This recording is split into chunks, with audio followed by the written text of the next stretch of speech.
Welcome to Konoha Crush, a clandestine effort to exhaustively research and document events occurring in and around the village hidden in the leaves. I'm Ruby. I'm Gwen. Yeah, it's been a bit since we recorded, but we're back. This is immaterial to everybody listening to the podcast because, we haven't released anything yet, but, we're back. Welcome back, Ruby. Welcome back, Gwen. I want it on record that it's not my fault that we didn't record last week. I wasn't playing too much Final Fantasy XIV and I would have been ready. Yeah, I got my third dose of Moderna, and so I had a fever on Tuesday, which is our recording day if you pay attention to the podcast. Mm-hmm. So that way you know that neither of us were irresponsible. But yeah, how have you been in these last couple of weeks, Glenn? Because I haven't been doing shit that isn't playing Final Fantasy XIV, and I don't think we want to talk about that in the podcast.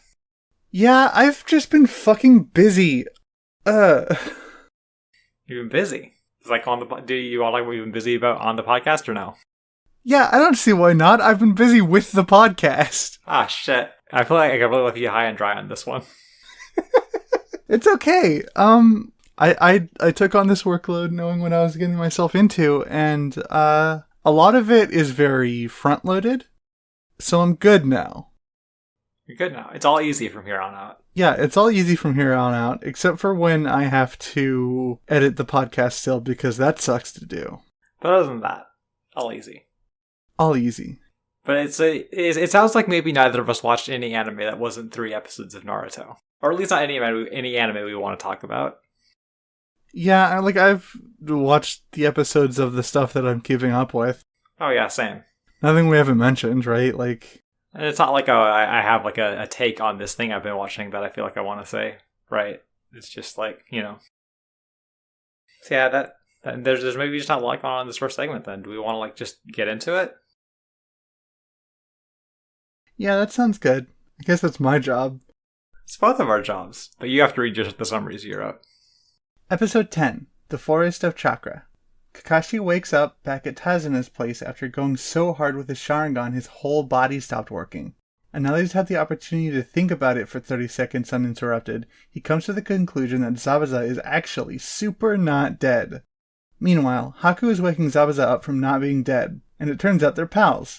Kakashi is certain they have a tough fight ahead of them, and announces the kids are going to need to train and trade hard to not get extremely killed by Zabuza, but he thinks they have a shot. They are interrupted by a little boy, Tazuna's grandson named Inari. He thinks they're all going to die, because there's no such thing as heroes, and there's no point in trying, and then stomps off to go look at the ocean. Naruto finds him crying over a photo of a cool guy, who's probably dead or something. Or something.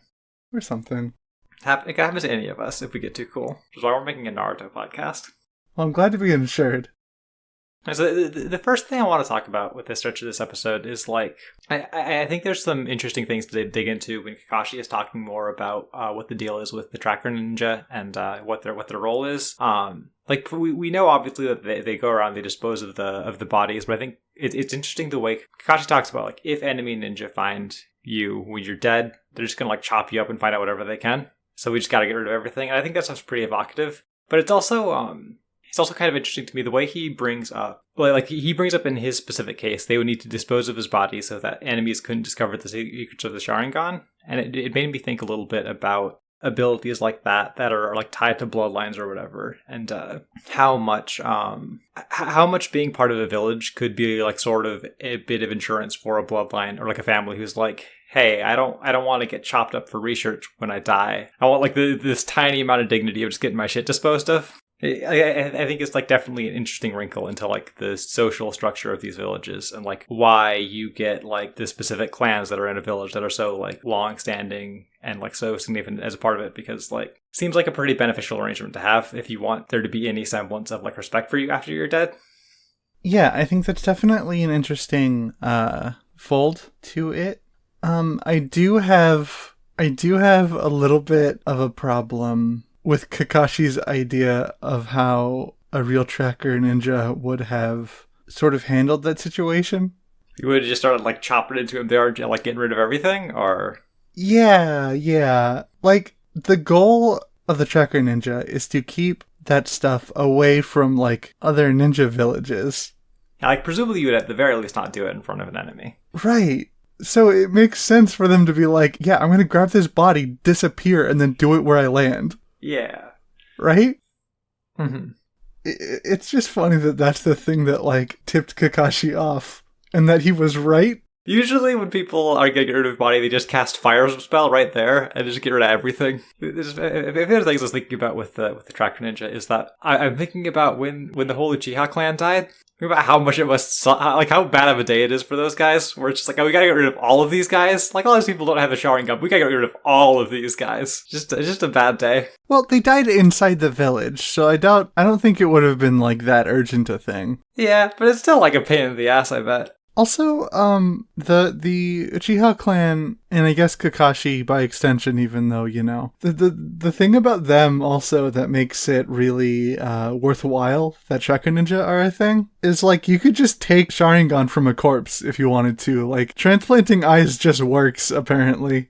It's really easy, evidently. But one of my favorite little shots from this episode is that when Kakashi is talking about Tracker Ninja and like what sort of training they go through, like in the manga, there's just like a few like brief cutaway panels of like guys like examining like corpses and stuff. But in the anime, we get this great shot of like special school for cool guys with cool masks. And I think it's amazing. God, I wish Naruto was about ninja with cool masks instead of ninja with headbands. I feel like it probably makes your job harder if you can't draw the guys' faces all the time. Well, I mean, they don't have to, like, wear the masks on the faces. Oh, okay. They've just got cool masks, like, strapped to the side of their face or whatever.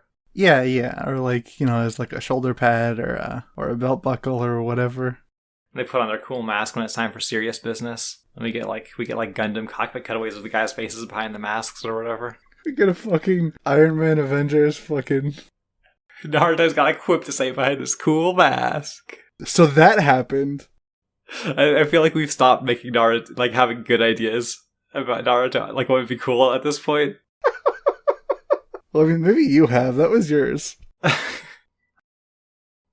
The other thing I want to note here is that in the manga, when in the scene where Kakashi is, like, waking up, we do get like a little like sneak peek at what will become later like a much greater feature in the show for like an episode of Naruto and Sakura wanting to see what's behind Kakashi's mask. And, you know, it's a little sad we don't get that cute moment because there's a lot of like kind of rushing through a bunch in this first episode we have here. But you know, we'll make up for that later, I'm sure. So, is there a good reason for him? Like, are you asking me? Yeah. I don't really think so. I think he just likes to wear a mask. Okay. Like, sometimes you just commit to a bit for so long that it becomes very important to you to, like, maintain it. I think that's just what's going on here. Yeah, I mean, like, I can relate. I drink black coffee because I think it's hot when I drink black coffee. That's amazing. So, like, I get it. I was concerned to say, wow, that's hot, but that's, like, a weird energy to bring to your, like, podcast co-host. Hey, do you want to talk about Zabuza and Haku?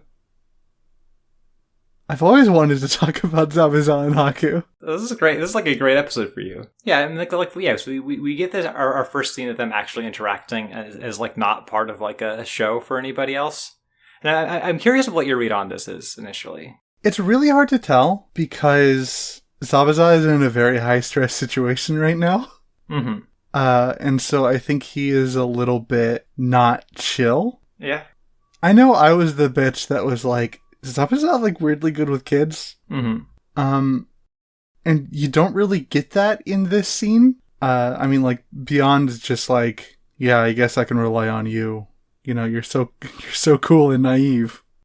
The thing I was so the first thing that struck me in this scene was there is a line where Haku is like talking about how he doesn't want to damage Zabuza's perfect body. And that like raised like an alarm in my brain for a little bit because I'm like trying.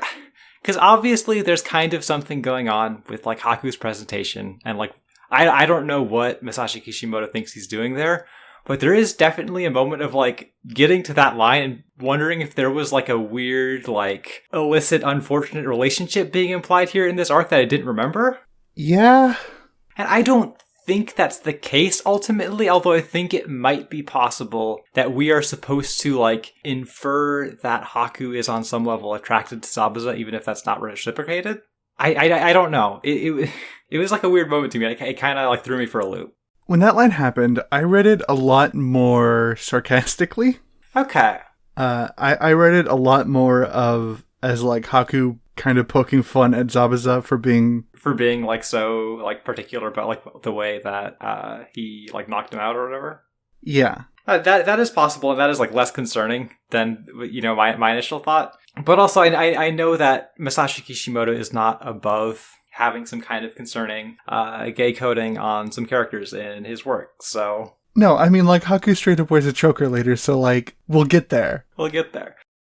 But yeah, I think once we get past that, there's a lot I like about this scene. Like, I like there does seem to be a sense where they're just kind of like prodding at each other and trying to get a rise out of each other, and like not and like it is still like not really like rising past that kind of like joking tone. After Seiko serial killer Zabuza in the previous episode, it's interesting to see him like it's interesting that seems a lot like a front, and he's just way more chill here, and like he's kind of relieved to have a person he can talk to who isn't who doesn't have any interest in like preserving their own front as like a sicko violence lover, because he's definitely like poking at Haku like, you're just like you just like love to hurt me or whatever, and like Haku's just like, nah, yeah, like, whatever, and they just kind of keep like going on like that. I think that's yeah, I don't know, it's like a fun way to like immediately cast these characters in a different light. And I also like that Zabuza gets his own like hot-blooded shonen declaration of like, I'm gonna see through the Sharingan next time, I'm gonna beat him next time. It's fun. Yeah, it's cool. I also really like how much Zabuza is being like a foil for Kakashi in this arc. And that's not something I really noticed when I saw this as like a stupid idiot baby. Mm-hmm. Was just like how they're basically put in the same position after their fight, and how they each have this like, relationship to like a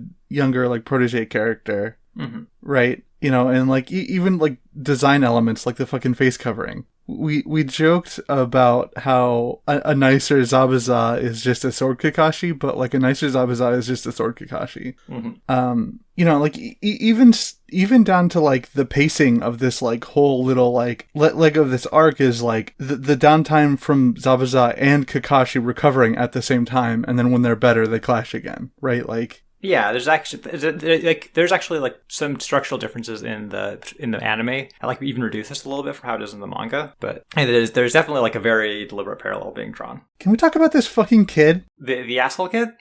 The asshole kid with the hat, Inari? Yeah, the fucking bucket hat dipshit Inari. What do you want to talk about with Inari? What's your point of interest here? I don't really have that much to say about him. Okay.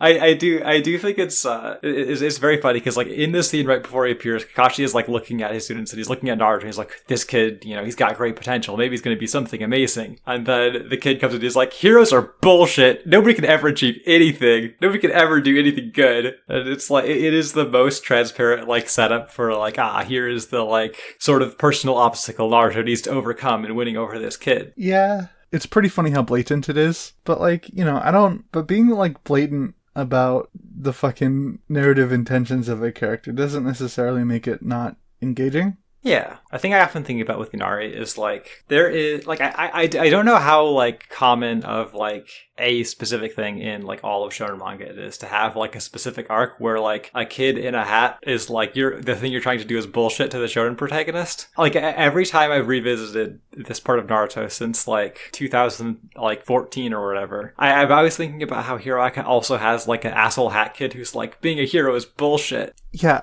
I was just thinking about that as soon as you brought it up. I was just like, wait, Hiroaka has one too. Hiroaka is like I feel like there's definitely a lot of Hiroaka that you could just see like, oh, here's like a kind of beat that is like lifted from and then like played on in a different way from Naruto or whatever. Mm-hmm. I'd like that the asshole hat kid is like such a specific one that it really strikes me. Like it's so specific. It's very specific. Like they could do the same thing with like a totally different character. It doesn't have to be a hat kid, but he's like a hat, like in Hiroaka he's like a hat kid with water powers, which is like this kid's like kind of water themed. He's from the land of waves, so really it's all connected if you think about it. Yeah, right. Like if this kid with the bucket hat had powers, we could say with reasonable confidence he would have water powers. Yeah. I think like it's like Naruto when Inari is like, it's bullshit to try and be a hero and do hero things. Naruto's trying to pick a fight with him and like everybody restrains him. But like as soon as that kid walks out of the room, Naruto like follows after him and is going to go beat his ass again. And like I guess nobody really cares if Naruto does that when they're not watching. Or maybe they just like figure out like cool his head a little bit by the time he walks up some stairs. Yeah, or like they know the kid's going to cry, and they know that Naruto can't beat up a crying baby, so like this is the limit of Naruto's ability. Yeah, we know that Naruto can punch a child, or at least headbutt. Crying has not yet been tested. I mean, it seems like it has like 100% success rate as like a defense right now. Mm-hmm. Yeah, so we should write that down. Crying babies. All right. Crying baby transformation jutsu. The perfect defensive technique. It's so strong! It's so strong, unless you're fighting a sicko, in which case they'll just get more excited about hitting you with a big sword or whatever. Yeah, fuck.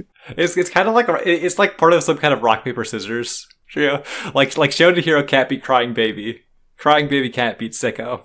Sicko can't beat Shonen Protagonist. We've solved it. Yeah, we've solved it. We've solved the fucking Fire Emblem fucking weapon. You get to move on? Oh, sorry for interrupting while you're saying triangle. No, it's okay. I had to remember one shape had 3 sides. Yeah, we're good to move on. Later in the woods, Kakashi tells them they need to get better at chakra control, and has them try to walk up the side of a tree without using their hands. Naruto and Sasuke go hard, marking up the tree inch by inch to see who can get higher up faster, while Sakura reaches the top in one try and hangs out on a branch. Back at Zabuza's hideout, Gato shows up with a couple of katana goons. Gato tries to intimidate Zabuza, but Haku isn't in the mood to be fucked with, and they all run off with their tails between their legs. Haku and Zabuza share their frustrations at not being able to kill Gato without a bunch of tracker ninja chasing after them. Back in the woods, Naruto is humbled by falling behind Sasuke in their tree competition, and asks Sakura for help. Okay. We got sort of like a shonen manga staple as like we take a bunch of children out into the woods to teach them the very basic like function of how like the powers in the setting work. And once again, I am wondering what exactly you get out of an academy education here in Naruto. Yeah, right, because like you'd think that like chakra theory stuff. Yeah, and like maybe they do cover it, but it just doesn't, they just don't test on it really. Like it seems the only thing you need to do to graduate is to create like 2 illusion clones. And if you can do that, you don't really need to understand any of the fundamentals beyond that. Because Sakura is able to immediately do this, right? And I think this is the start of like this sort of character, or maybe not the start, but part of like the characterization of Sakura as kind of like a academically excellent ninja who has like these very like strong understandings of these basic fundamental things, and like unfortunately not much else. And so like maybe she was able to pick this up in school and like none of the other 2 were, but also like I don't think we're supposed to think that Sasuke was bad at school, so I don't really know. Maybe Sakura just picks this up fast. No, we know Sasuke wasn't bad at school because back when they were at school, Sasuke was like top of the class. Right, okay, yeah. But, thinking about it, what does top of the class even mean, right? Like, if the test is how hard you can punch something and how accurate you can throw a knife, that doesn't really... The thing that this gets me thinking about from here is, like, if this is all true and, like, graduating from the academy teaches you basically nothing, then it seems like actually like learning like jutsus or anything relies very heavily on you having some outside support, right? Like Sasuke knows how to do a fireball jutsu because like we'll learn later, like he was taught by his family when he was young. Naruto can do shadow clones because he like stole a scroll and like went out of his way to like learn how to do them on his own. Like it seems like learning these like basic or like learning like your like core ninja toolkit or whatever is heavily reliant upon having like familial connections or like a teacher who is going to like go out of their way to like teach you, or just like having access to like a scroll that has like techniques in it, which seems really inefficient. Yeah, it doesn't seem great. And I wonder if part of the idea is like when you're going on all of your shitty baby missions, that's where your actual education happens, and you just learn enough in the academy to make sure you don't like fall out of a tree and die when you're chasing after a cat. But I mean, that makes sense, but like but there is still like a lot of stuff that is like better learned in a classroom, right? At least like the fundamentals of how chakra control works. Yeah. Right? I feel like you could just like explain that to the class a couple times. I feel like you just have like a day where you go out to like the wooden posts behind the school or whatever and try to climb up or whatever. I think we basically see stuff like that in like Boruto. So I guess part of Naruto being Hokage, spoilers that Naruto becomes Hokage. Part of his reforms is making them teach anything at ninja school. It is very interesting that it really does seem like you don't get anything in school, and it's very much reliant on like your connections to be able to learn anything more from there, which is kind of a level that Sakura seems like pretty much out of luck on.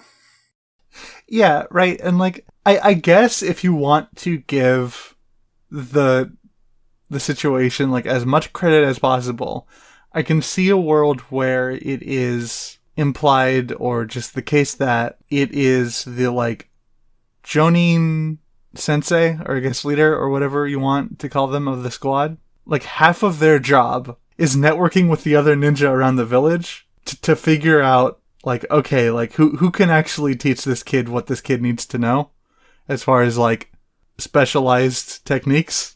But like it definitely seems like Kakashi isn't going to do shit for Sakura because he looks at her and he's like, oh, she's got less like chakra potential than these other two, so like she can just go off and do whatever.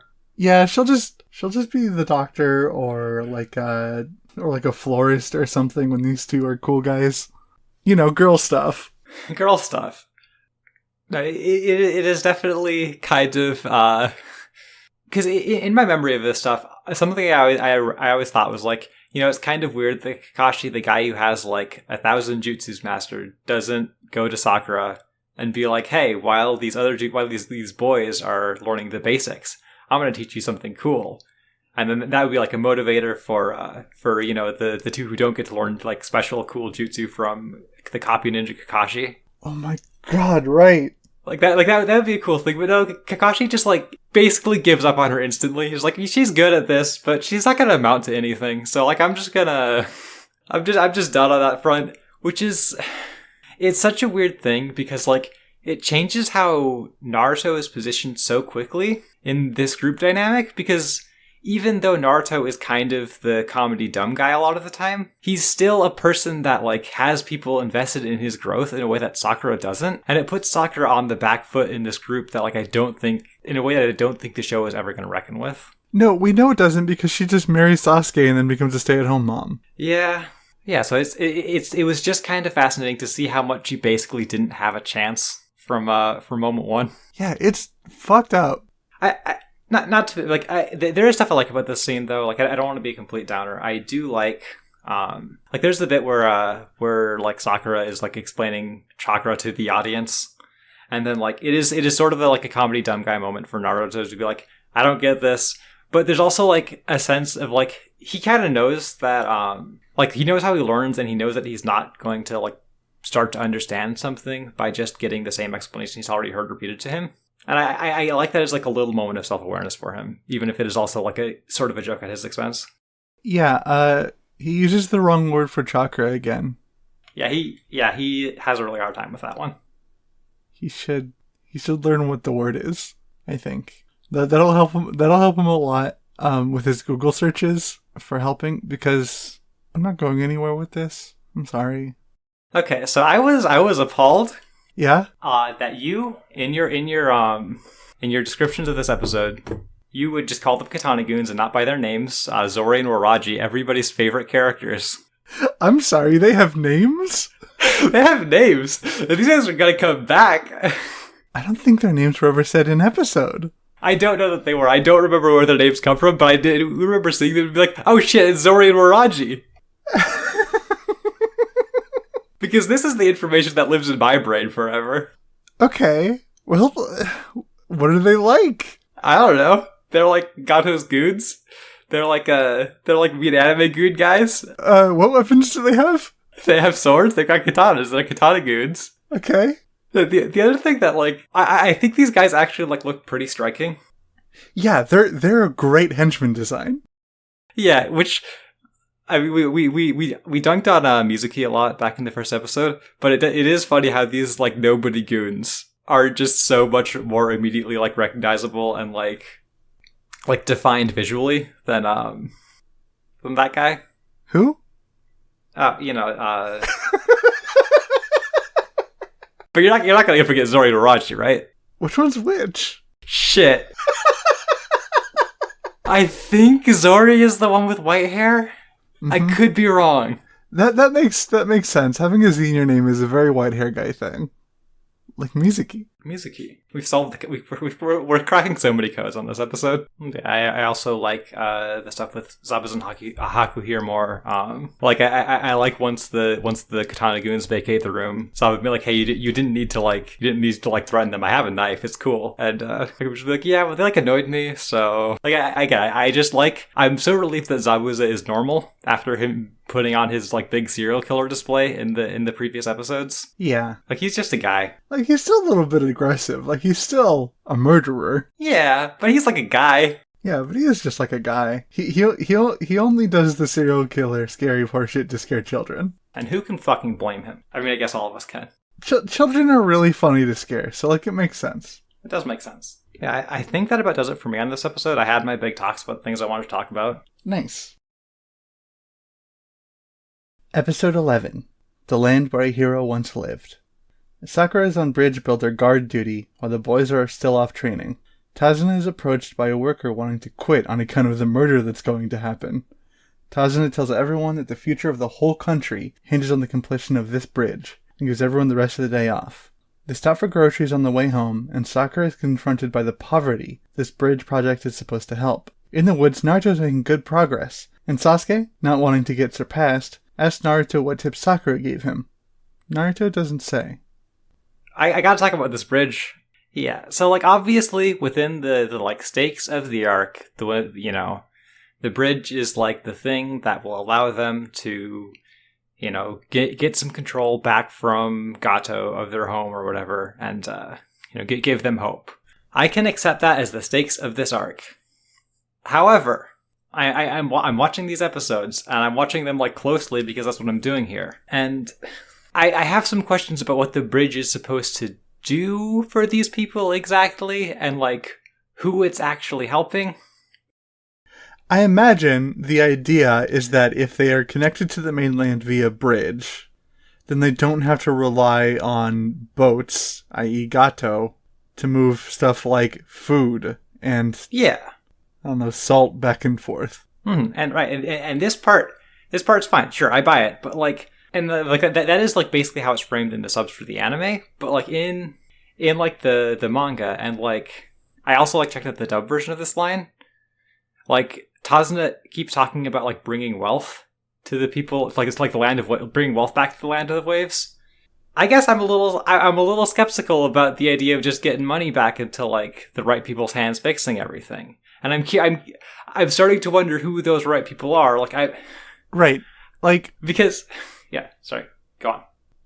I guess the idea is that the Land of Waves has an export of some kind, and that Gato, as of now, is the only way for them to get their export off of the island. And so Gato is getting all of the money as the if I don't let you get this off island, you don't get it off island. Therefore, I have all the power in this arrangement. So I get all the money. But, like, somebody else has to be getting the money if Gato isn't. Like, I don't believe that, I don't believe that, like, this like, country is just going to, like, fix itself and be good. And like, like we'll get money in there and everybody will be happy and everybody will equally have the money, because that's not how anything works when like money is involved. No, I mean like it's still gonna be the rich guys that own everything. Right, and I'm starting to wonder, is Tazuna that guy? Is Tazuna that guy? It's because Tazuna is like, he is sort of the fantasy of like the nice boss and the hardworking boss who's there with his crew every day and he's putting his life on the line just with them, right? But he's still their boss. He's still their boss. He talks about how he doesn't have money to get a full scale, like a mission of the like difficulty level that he actually needs, right? But we see poor people in the Land of Waves, and then we see Tazuna, who's got like a nice house where he goes back and eats like a full meal every day at. He does have a nice house and a full meal every day. Like, not just for him, but for like, to 2 people live with him and like 4 guests. And he's like, that seems to be going fine for him. Like, he is definitely at a different level than everybody else we see here, really. Yeah. Who are just kind of like roaming the streets and like being poor and trying to steal from each other, I guess. Yeah. And so I can't help but wonder if like the dream here is that Tazuna will just become the nice Gato. Yeah, well, Tazuna doesn't sell drugs. Tazuna does contact other countries' CIAs to be like, hey. The other thing that I started to wonder is like, what sort of like governmental body does the Land of Waves have? And we don't really ever learn anything about that. Like, every time the Land of Waves is like referenced in future stuff, we get like if we get allusion to anybody who's in control of anything, it's Tazuna. Like, there's a point later in Naruto where Tazuna shows up to like help build some stuff, being vague about that. There's like a novel apparently where Tazuna is like leading an airship construction project that will basically allow the Land of Waves to have like a huge sway on all global trade.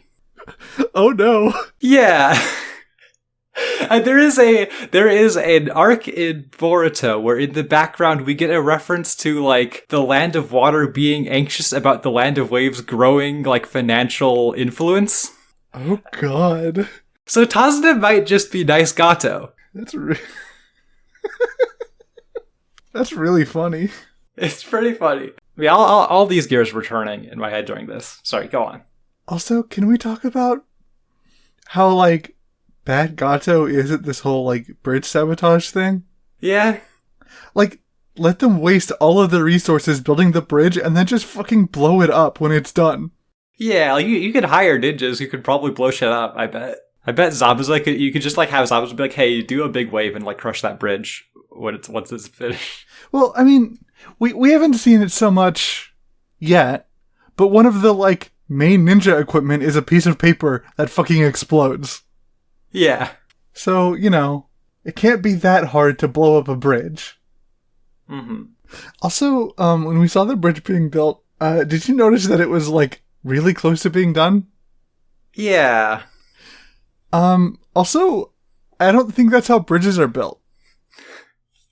What, you don't think they just start from one end and, like, go across the...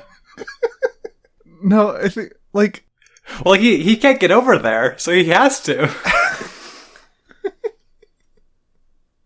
What do you mean? He made it all the way to the hidden leaf. Yeah, but he can't take his construction equipment over there. He has to go on, like, a little boat with a motor. He can't put, like, a backhoe on a little boat with the motor. He's got, like, big, like, mechanical construction equipment and shit. You just need a rope. You just need a rope and, like, a ferry. Ferry, not Fairy. Though a ferry could help, too. Yeah. I don't know if those exist in the world of Naruto, but... Fucking, they might as well. And yeah, another thing I want to talk about here is that, like I alluded briefly to, like, Tazuna being, like, separate from the poor people here. Yeah. But also, like, the depiction of, like, poor people here is just super condescending and, like... It's so bad. It's so bad. Like, Sakura just, like, wandering around in shock at the fact that, like, all these people are hungry and they don't have jobs, and... We get like a joke twice of, like, she thinks somebody's trying to grab her ass, but they're just trying to steal from her. Everyone is just wearing beige robes and rolling around in the dust. Yeah, and Taz is like, if we get this bridge built, they'll all have hope again, and they'll stop being slackers. Christ. The slackers thing is a thing that I only saw in, like, the official manga translation. So I don't know how much that is, like, them trying to punch that line up. But there is still, like, the sense of, like, if we just have the bridge and hope, all of these people will be able to pull themselves back up. Even in, they'll have the courage and the hope to get jobs. It's not great. I don't think Tazuna is nice Gato. I think Tazuna is within the vocabulary of Naruto, nice Gato. I think Tazuna sucks. I think Tazuna sucks. Fuck. But fortunately, we get to cut to Naruto and Sasuke in the woods, and they're just being dumbasses. That is great. It's so good. It's just so good how, like, immediately ready Naruto is to gloat about not knowing something that somebody else does. Yeah. It's like, he needed help to get here, but he's not going to give it to anybody else because he gets to be, like, smarter than Sasuke about something. That's awesome to him. And, like, you know what? Go for it. Fuck yeah. Most of my memories of, like, watching Naruto is from that huge middle period where, like, Naruto and Sasuke don't hang out anymore. Mm-hmm. And so it's so nice to just see them being dumbasses in the woods together. Yeah, it's great. Like, I think there's a really solid dynamic here. I'm sad it doesn't last. Yeah, well, I guess Naruto is too. That's like what most of the show is about. Yeah. So maybe I think there's stuff there. I guess we'll see. Okay, you ready to move on? I'm ready to move on. At dinner, Sasuke and Naruto have an impromptu eating competition to the point of throwing up. Sakura asks who's been ripped out of a framed photo, and everyone goes quiet as Inari stomps off. We learn that Inari had a cool stepdad named Kaiza, who saved him from a dog-stealing, bully-induced drowning, and saved the village from a flood and stuff. Now, of course, when Gato strolled into town and made everyone poor and starving, Kaiza had something to say about it. So Gato had him crucified in front of the whole town and executed. With that story, Naruto has convinced himself he needs to train even harder and prove Inari that heroes do exist.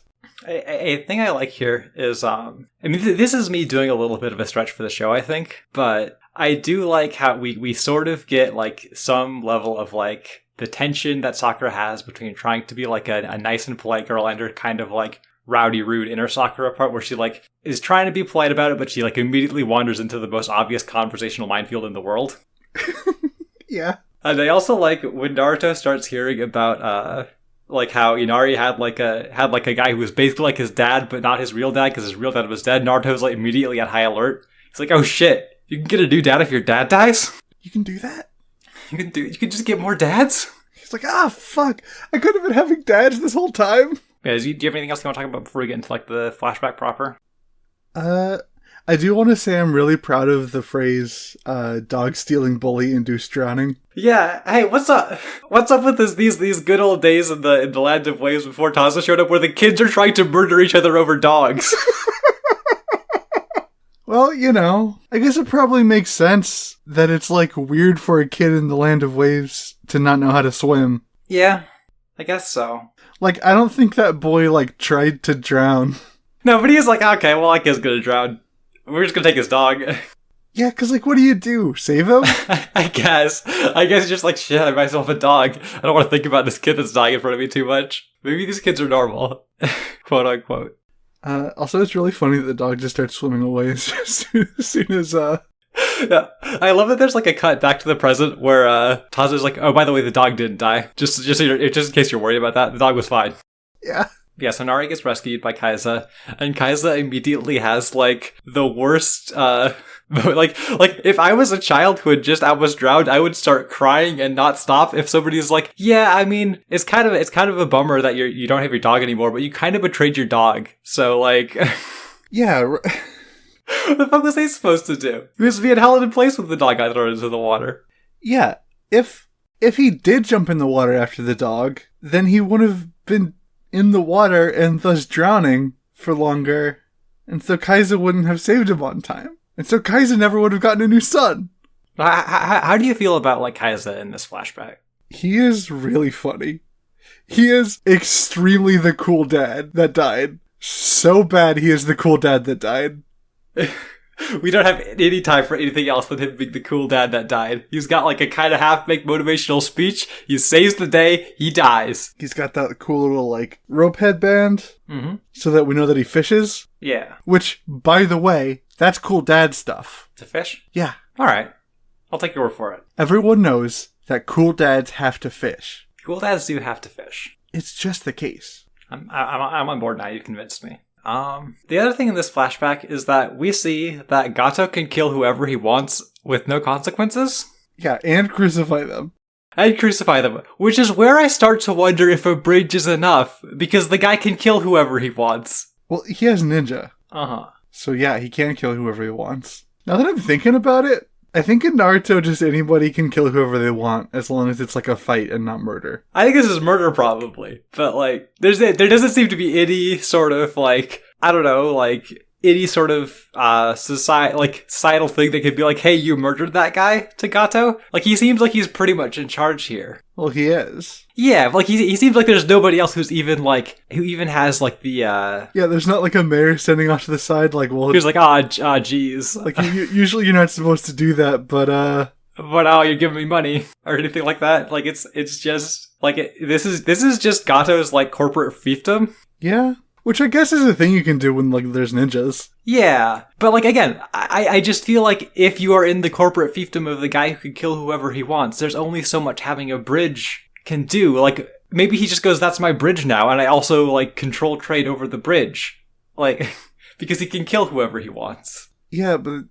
Yeah, I mean, like, the real answer is you get somebody to fucking pop his ass. Yeah, like, I guess Gato's endgame here is, like, I guess Tazuno's endgame here is, like, okay, as long as I get the ninja to come all this way, I can just guilt trip them into killing this guy, and then I'll be cool. And I'll be nice Gato. Yeah, I'll be nice Gato. I'll make lots of money, but, like, still let people have some of it. Mm-hmm. And that's where Gato went wrong. Yeah, he took all of the people's money away and didn't give them jobs. Spent all of our money on dumb little sunglasses. It's so sad. We were supposed to buy food. We're supposed to buy food, but we have to pay a sunglasses tax. Like, we're not getting taxed on sunglasses. We're getting taxed so we can afford sunglasses. It's never even sunny here. Yeah, so I think I've said my piece on that episode. Yeah, I feel like we've kind of gone through it with that episode. I'm ready to move on. All right, before I read the recap of this next part, do you want to let out a big sigh? Why? Why is that? Well, you know, I'm just gonna go ahead. You can sigh after. All right. Episode 12, Battle on the Bridge. Zabuza returns. Haku heads out to pick herbs and finds Naruto passed out in the woods while everyone eating breakfast back at Tazuna's house assumes he's dead from chakra loss. Haku wakes Naruto up and they have a chat about training and ambitions. We learn that Haku met Zabuza as a starving child and explains true strength comes from having someone to protect. Now, a quick addendum to that recap. Mm-hmm. When Haku met Zabuza as a starving child, it was Haku who was the starving child and not Zabuza. I understand there is a little bit of, it was unclear, the phrasing of that. Zabuza was a starving child, Haku was a starving baby. Do you have anything you want to say right off the bat, or? Hey, Ruby? Yeah? Is Haku an egg? You know, who could say? I bet that Masashi Kishimoto wasn't thinking about that, really. Mm-hmm. I bet Masashi Kishimoto was thinking about this as like a kind of guy you could put in your comic. Yeah. But there's some gender afoot, huh? There's a little bit of gender going on. There's a little bit of gender going on, maybe. He wears the pink robe. Uh-huh. And he puts on a fucking choker. Uh-huh. Lets his hair down. This isn't the case in the anime, but in the manga, there's also like some pretty consistent shading on Haku's lips that makes me like kind of wonder if he's supposed to be wearing lipstick. Mm-hmm. You know, just heading out to pick herbs where no one's gonna see. Mm-hmm. Dressing up for who? Right. There is some kind of like coding going on here, and I don't. Again, this is kind of like what I was talking about with like the line earlier about Zabuza's perfect body, where like I'm not sure what I'm supposed to take away from this here, because I'm not really like living in the mind of like a probably pretty conservative manga author. Mm-hmm. I don't want to interrogate what's going on here because I'm not going to like what I find. Right, but it's we also do have to like talk about it a little bit, you know, like we have to is the problem. Mm-hmm. It's like a little bit dire. It's yeah. I'm like, I don't know if it's just because, like, Naruto is a thing that's been with me for so long that I'm able to be like, yeah, this is just what's here, and I'm, like, moving on with my life. Mm-hmm. But I can understand, like, a greater degree of discomfort than I feel with this stuff, ultimately. Yeah. Same, I think, same. Because ultimately what it comes down to is that I like Haku. Like, I think Haku is cool. Yeah, I like Haku a lot, too. And it's, like, down to everything. Like, both the turtleneck in the standard the standard outfit and the choker later when he's like in civilian clothes. Mm-hmm. Like, no way. Like, there's no way they knew, right? Yeah, no, I feel like this is not like knowing on that level, Because, yeah, I don't know. I feel like there is another character in Naruto who is sort of like transgressing boundaries of gender in a more explicit way. Yeah.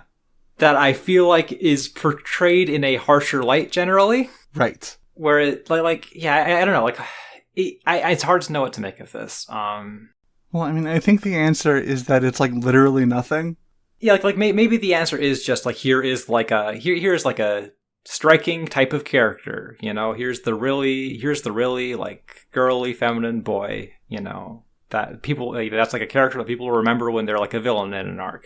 Mm-hmm. And like I think that's borne out for Naruto because I think pretty much everybody has like fond memories about this arc. Yeah, and like these characters, but yeah, I don't think it is anything deeper than is on the page.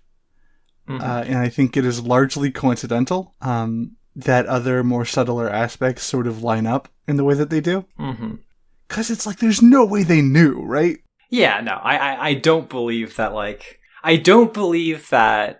I would be really shocked if there was like an interview someone could point me to where Masashi Kishimoto is like, yeah, with Haku, I was sort of like gesturing towards like the differences in presentation that like, I don't know, like I just don't think that's where like his head is at. Yeah, and like that's fine. It's fine. That's fine. It just like. It just really like stands out. It especially stands out like in the manga where there's like a line that Haku has about how manly Naruto is that like comes across extra weird. Like in the anime translations I looked at, like in the official subs, and like I looked at the dub line also, like he basically just says like, oh, you look like a ninja already, or you look strong or whatever. But like there's just like another layer of like kind of weirdness of like identifying like masculinity in Naruto in that way. Do you want to talk about like the scene itself beyond that though? Sure. What do you got to say about it? Like, again, this is another thing where things where like we have this big point we have to talk about, but like, I like this scene. I think it's like I think the beginnings of it before there's really any dialogue, where it's just, you know, Haku stumbling across Naruto who's asleep in the forest, and like you get the moment of like, oh shit, is he gonna kill him? But then he just like, you know, just has a conversation instead. I think that's like a really striking opening of the episode. There's definitely like there's this kind of like ethereal feeling to it, like both in the way that Haku has like Disney princess ass birds landing on his shoulder, and like this is true of like the backgrounds in this forest in general, but like they have this really like softer, washed out palette, and like the characters themselves have like a softer palette in this scene than like they do in a lot of the rest of the scenes. There is a presentation of it as this kind of distinct moment removed from like the more normal reality where like kids have to fight and kill each other, that they just get to have this conversation that I find really like visually like arresting, I guess. Yeah. And I like the conversation they have too. Just, well, before we get there, we should take a step back. Okay, we should take a step back to we have that opening scene where like where like Haku is considering to kill Naruto, and then we like cut back to the house where everybody's like, hey, did Naruto die in the woods? Yeah, probably. Yeah, they're like really cool with it, and like I feel bad that I don't know her name, and I know like Zori and Waraji's name, but like the like Tazuna's daughter. Yeah. He's like, there's like a moment where she's like, is it cool you're just talking about this guy being dead in the woods? Everyone's like, yeah, it's fine. It's normal. It's really funny. It's very funny. Yeah, and we see Sasuke being fucking worried about his bro. Yeah, he's like, oh shit, I gotta go. I gotta go make sure Naruto isn't dead in the woods. I also gotta make sure he didn't climb higher in that tree last night when I wasn't paying attention. Also, I really like how Kakashi is calm about it, because if Naruto was dead in the woods, it would be like a capital P problem. Yeah, it would be like, yeah, okay, he's not dead in the woods because nothing bad's happened. Like, this town's still here, so he's fine. Yeah, did a giant fox demon fucking destroy the whole island last night? No. He's fine. So Naruto's a dumbass, right? Yeah, Naruto doesn't know shit. It's great. It's pretty good. What brings you to say that here? It took Haku, like, literally spelling it out for him to realize that, like, oh yeah, having a motivation helps you get stronger. He has a motivation. He believes he's using that motivation to get stronger, but I don't, like, he hasn't connected it to the fact that, like, he has started to have people in his life that he cares about, and that, like, care about him. Yeah. So, you've written something. Yeah. I wrote nice conversations where you don't really understand the person you're talking to, which is how I feel about this scene.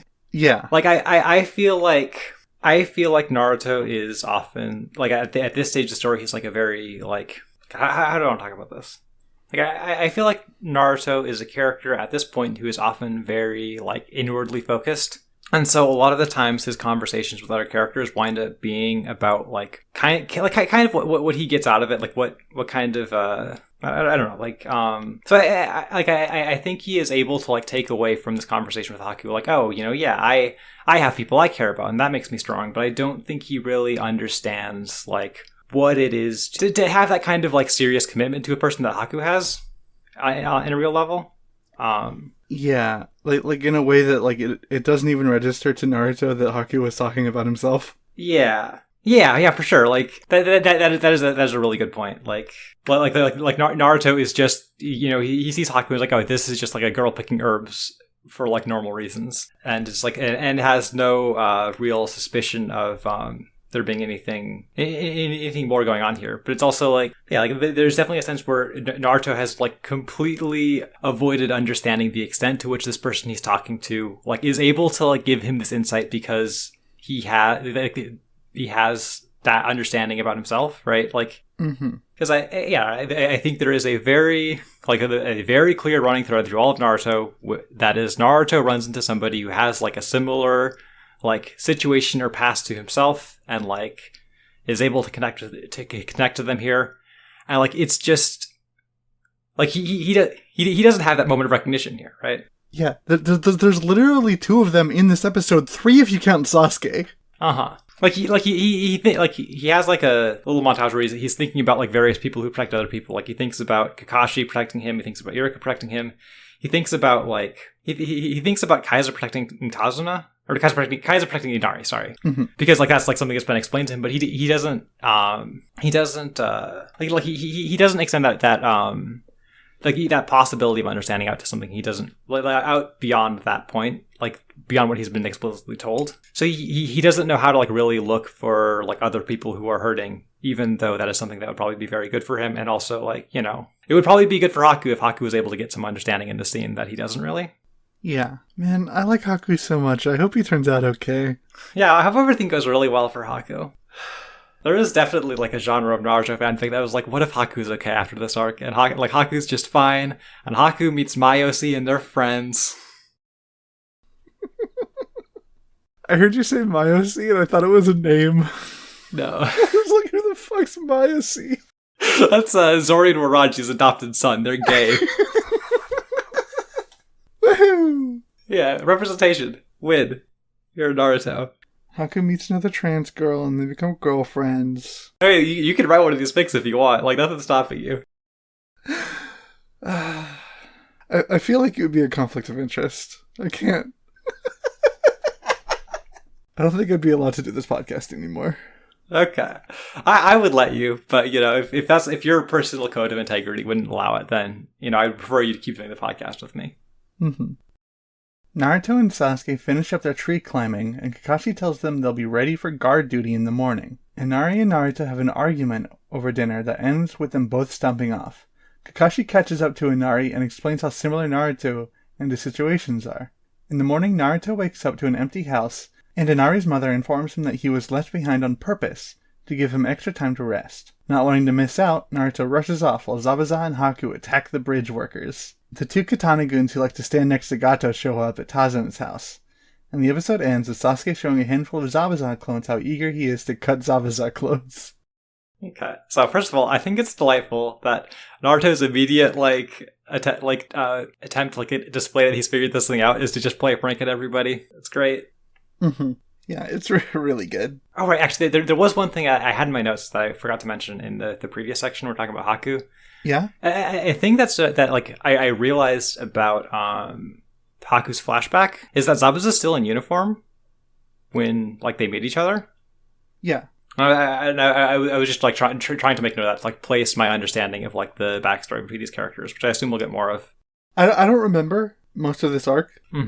Because it was, like, kind of from before I started watching Naruto consistently, and I only got bits and pieces. The timeline that I think is there is Zabuza is a shinobi. Zabuza meets Haku. Haku becomes shinobi. Haku becomes tracker ninja. Zabuza defects. Haku goes with. Yeah, because that is like very likely. I just in my memory I always thought that like Zabuza picked up Haku after he like defected and had his failed coup. Mm-hmm. Yeah, but like we also get the scenes where Haku is like referring to his tracker ninja mask, and he's like, you know, I have good memories of this, and you know it's serving me well. Yeah, so maybe I was just wrong in how I remember this arc. Yeah, right. So it sounds like Haku was at one point like a legitimate tracker ninja, you know, unless there's something else going on there. Yeah, so I think that the main thing I want to talk about in the back half of this episode is the scene where Naruto kind of blows up at Inari over dinner. Yeah. I kind of like the scene. How do you feel about it? Yeah, I like it too. Naruto calls himself a superhero. He does, doesn't he? Yeah, and then the Hiroaka guy was like watching that and going like, "Wait, what if?" And that's how we got. That's the whole origin story of My Hero Academia. Yep. No, I like that it is not just like Naruto deciding to yell at a kid that is like a cat. Like I like that's not the whole thing. Like, I like that is just kind of Naruto lashing out at like somebody he kind of like an emotion he kind of recognizes.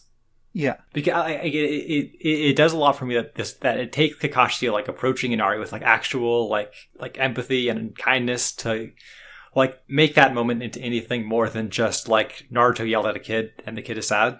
Well, I mean, yeah, like the thing about it is like Naruto did just yell at a kid and the kid is sad. Yeah. But like I feel like there are definitely things I've read in which like the simple act of like yelling at somebody would be enough to set them straight. And I think having Kakashi like go and talk to him is a nice extra wrinkle on that scene. That makes it like go down smoother for me. And I also think it's like a nice moment for Kakashi, who's just like, yeah, Kakashi is like paying attention to and understanding these kids. Because a lot of time when we see Kakashi, he's just kind of like needling them and like... Yeah. Most of what Kakashi does is like be an asshole to children. I forgot to bring this up when we were talking about the previous episode, but when they start training, there's a bit where like Kakashi says to Naruto like, yeah, you're never going to be Hokage at this rate, which is like it's like a pretty normal tough motivational statement. And he says to Sasuke like, damn, you're like the last hope of the Uchiha clan, you aren't shit, which is brutal. Just fucking vicious. But like, you know, it's nice to have this moment of like, yeah, he's paying attention to these kids and like what their emotional states are, and he gets them. Or he at least gets Naruto and Sasuke. I don't know if he's paying attention to Sakura. He's not. Yeah. I want to be clear. I'm not like going, I think that Kakashi is a misogynist. I think that Masashi Kishimoto is a misogynist and can't like write a guy who cares about women to the extent to make them not seem like a misogynist. Right, yeah. Huge difference. The real Kakashi. The real Kakashi. But no, like, you know what I mean. Like, I don't think Kakashi is being intentionally written as the guy who doesn't care about women. Right. God, fucking imagine. Are you asking me to imagine misogynist Kakashi, or like if Kakashi cared about women? No, if Kakashi cared about women. Okay.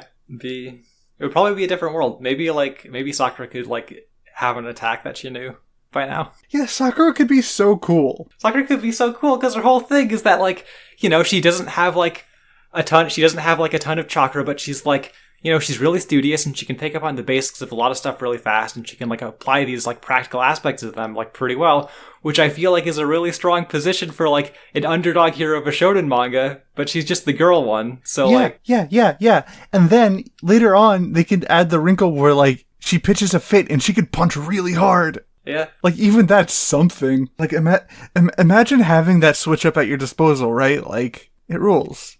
Yeah.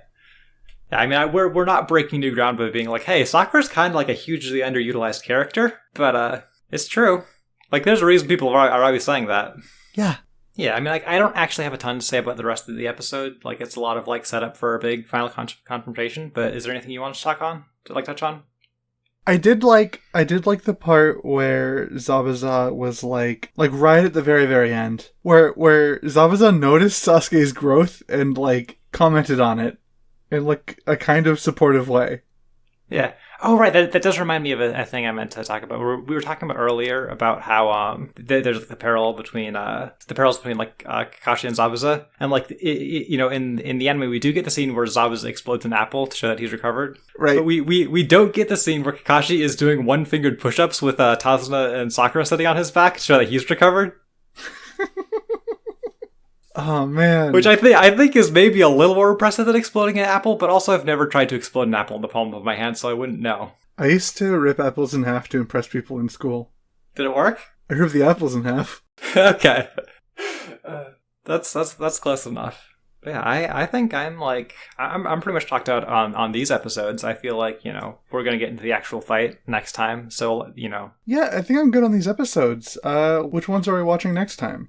All right, so next time, because this arc ends on episode 19, we're going to mix things up a little bit to try and make sure that we're not resolving this arc and starting a new one in one episode. So next week, we are going to be watching episodes 13 through 16. We're watching 4 episodes because in my memory, a lot of those episodes are a little bit lighter. Here's just fight stuff is happening. And then the actual meat of the resolution of the arc will be in the episode following that. So we'll see how that goes. We'll see how talking about 4 episodes goes, but hopefully it'll be pretty smooth. We get to talk about a battle on a bridge. All right, well, thanks for listening to episode 4 of Konoha Crush. We'll see you next time. Later, and remember, there's no such thing as filler.